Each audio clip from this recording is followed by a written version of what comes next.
Herkese selamlar. Bu seferki aracımız 2019 model Toyota Corolla. Hareket halindeyken multimedyamız video oynatmıyor. Küçük bir işlem ile bu olayı çözeceğiz. Eminim herkesin yapabileceği bir işlem. Detaylı bir şekilde anlatmaya çalışacağım.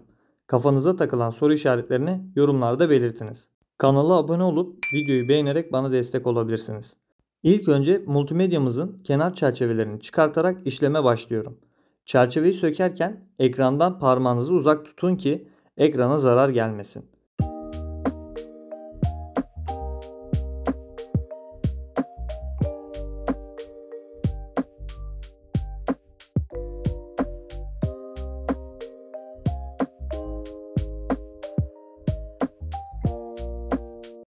İkinci olarak klima panelini söküyorum. En uç köşelerden trim sökme aparatıyla hafif kastırıp tırnakları yerinden çıkartıyorum. Bu işlemleri yaparken sabırlı ve hafif hamleler ile yapınız.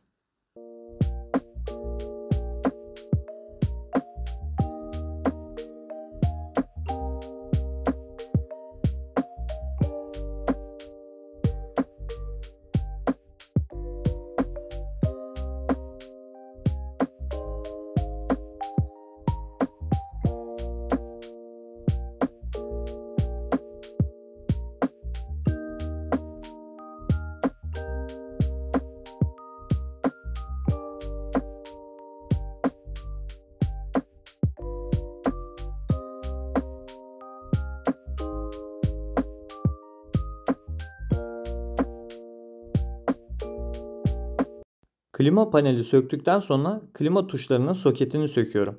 Tırnağa bastırıp direkt çekin çıkacaktır. Söktüğüm her parçanın arkasındaki tırnakları göstermeye çalışıyorum. Tırnakların olduğu bölgeden kastırırsanız daha kolay çıkacaktır. Üçüncü işlem havalandırma muzullarını gösterdiğim gibi tutup çekin. Muzullarımız da direkt çıkacaktır. Arkada bulunan dörtlü flaşör tuşunun soketini tırnağına bastırıp çekiyorum. Böylelikle multimedyamızı tutan sadece cıvatalar kalıyor.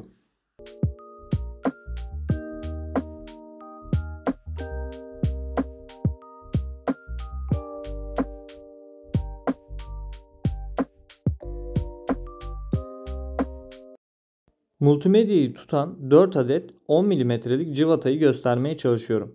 Bunların ikisi düz bir şekilde multimedyanın altında hemen gözüküyor.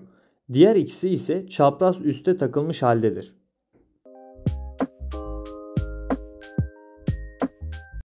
...10 mm cırcır anahtarımız ile cıvataları sökelim. Sökerken düşmemesine dikkat ediniz.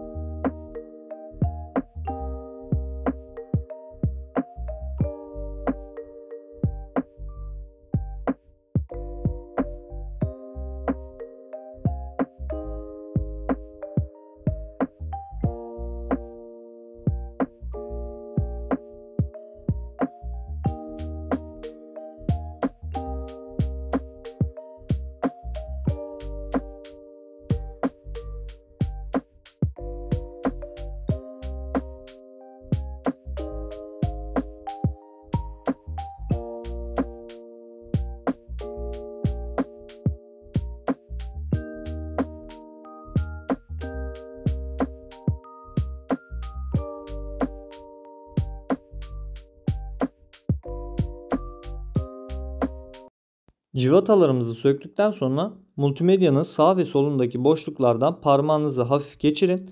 Destek alarak kendinize doğru çekin. Multimedyamız yerinden çıkacaktır.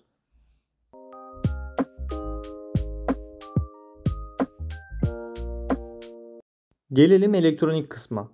Birinci sokette gösterdiğim sarı kabloyu ortadan kesiyoruz.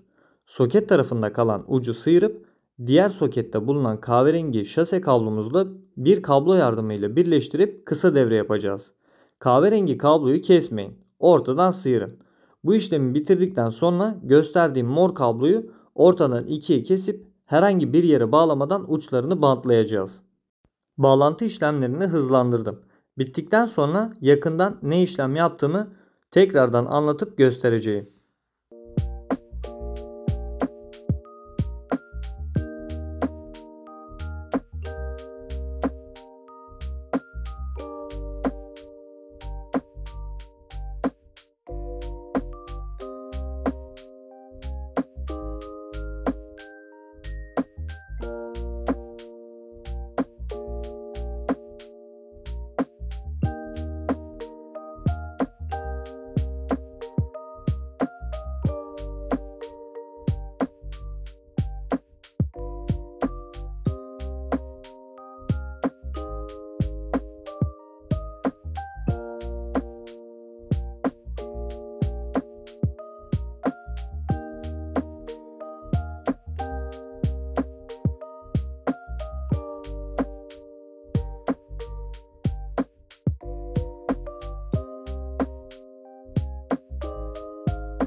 Yeniden anlatmam gerekirse sarı kablomuzu kesip soket tarafına bir kablo bağladık.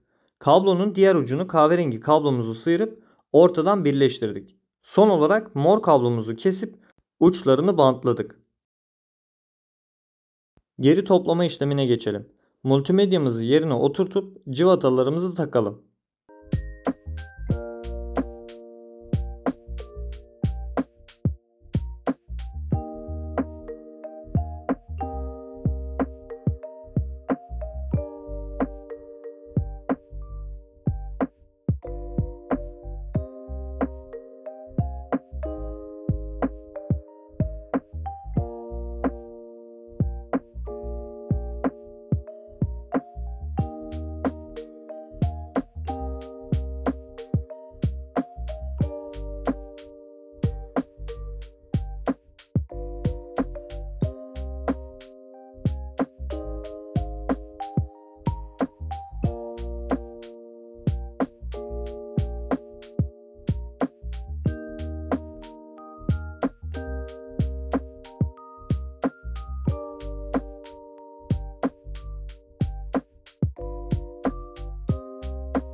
Havalandırma muzulunu takarken ilk olarak dörtlü flaşör soketini takalım.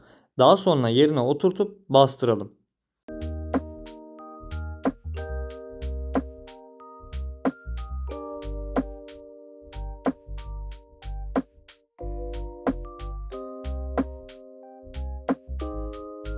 Klima panelinde ilk olarak soketini takalım. Daha sonra yerine oturtup bütün tırnaklara bastıralım.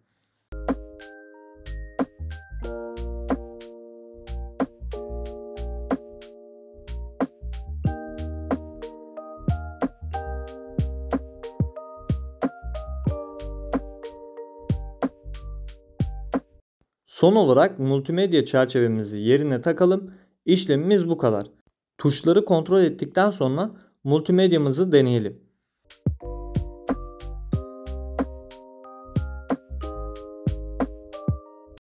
Aracımız çalışır durumda video açtım. El freni indirdiğimizde videomuz oynuyor.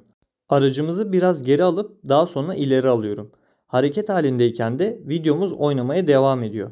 Detaylı bir şekilde anlatmaya ve göstermeye çalıştım. Kanala abone olmayı, videoyu beğenmeyi unutmayınız. Başka videolarda görüşmek üzere. Kendinize iyi bakın.